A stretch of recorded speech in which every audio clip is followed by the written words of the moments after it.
So now I'm going to talk about the second design criteria, which is the built environment. And what we are seeing here is some houses we encountered in English, the main depression area that we see here. And as you see, it's like an area of allotment gardens, and the houses are on the verge of falling. So the main question here, even after we tackled our hydrological vulnerabilities with a water management system, is it really logical to build?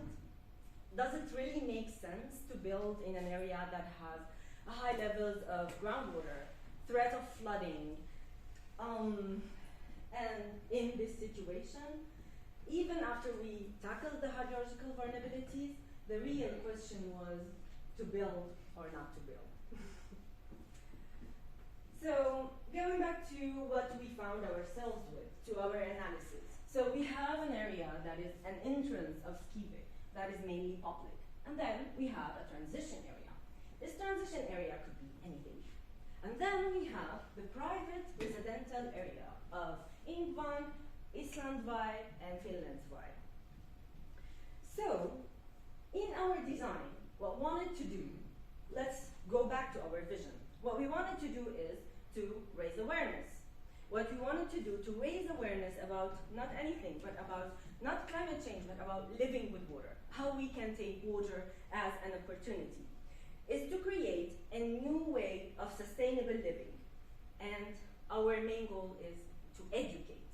So what we want to do is to create a more social, interactive spaces with nature. What we want to do is to create a balance between the different ecosystems that we found ourselves with. So we have our zoning now, and we have our goal. Our main goal is to raise awareness about living with water, is to create a more paradigm shift in image through the main entrance area that we found. So this entrance, as we imagined, will be the educational, interactive, and experimental space, the new image of Skive. So what we found is we're going to design a built environment, but are we really? This is our vision, to build a new built environment? I don't think so. What we really wanted to do is to design educational, social built environment. How to create an educational, social built environment? How can we create it on the entrance of Skive? We have main elements. The main element is our research center. This research center will attract new users of the area, students, researchers who wants to experimental in our area, experimental living with water, maybe even tourists who want to temporarily experimental with this area and create a new image of Skive. This is the first element of the research center, and then what we wanted to show is the main element that attract people to Skive and what attracted us to the area, which is nature. And how to show nature? To show nature is to gather those elements and show them, create more exposure through the botanical garden. And then we have in the botanical garden the three-dimensional nature that we found in Skive that will be explored here. We have some elements of nature like soil, like the plants of the wetland, and different elements that will be explored here by the visitors. And then we have a water playground too, and it's not any water playground, because what will happen is it will be a place to interact with water. And then we have the urban spaces of overheated planet.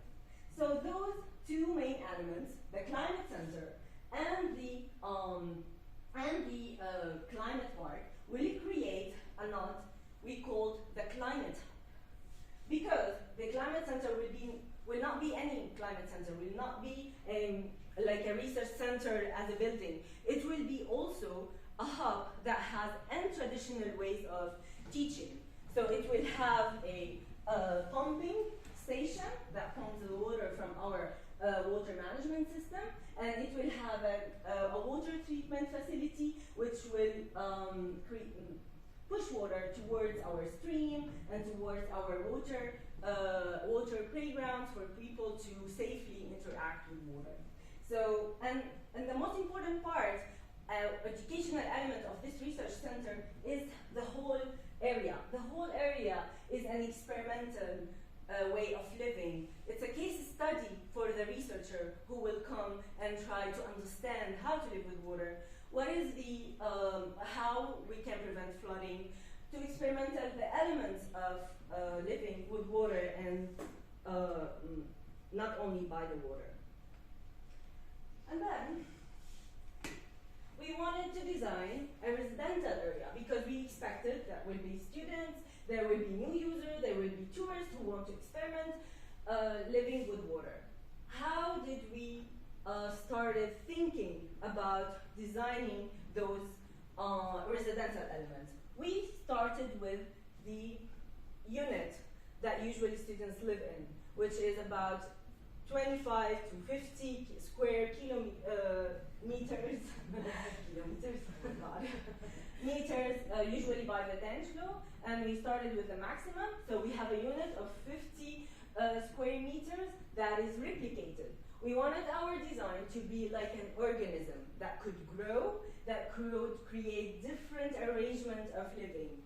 And with this unit, arrangement of 4 units, we created the tourist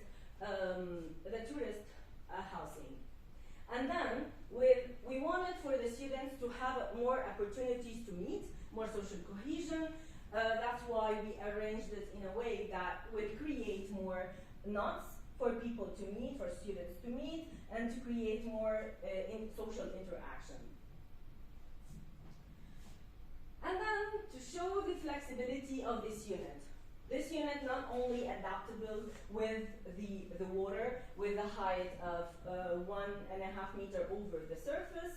It's not only flexible, but we also can double this unit to create a commercial area, entertainment commercial area. This is to create more incentives. For example, students, researchers who will have some innovations, they can sell their product here. Local shoppers, local fishers, local grocery stores, they can have their products there. We wanted to create some incentives to push more economic sustainability in the area, to push this way of building. And in addition to the shops, we have the cafe that overlook the community park. So the community park, to talk about it, we were left with this area that is creating like a transition space. What could we do? Is to create an area that is a buffer zone, that is connecting the future with the past. To create an area that could create more, let's say, to push this demographical shift that we saw in our social analysis. And to create more interaction for people to learn from each other through interaction, and that's why we created our social public space, which is the community park. The community park don't have only the element of social interaction and education and learning, but also it has nature, and which Marwa will talk more about, the natural value of this place.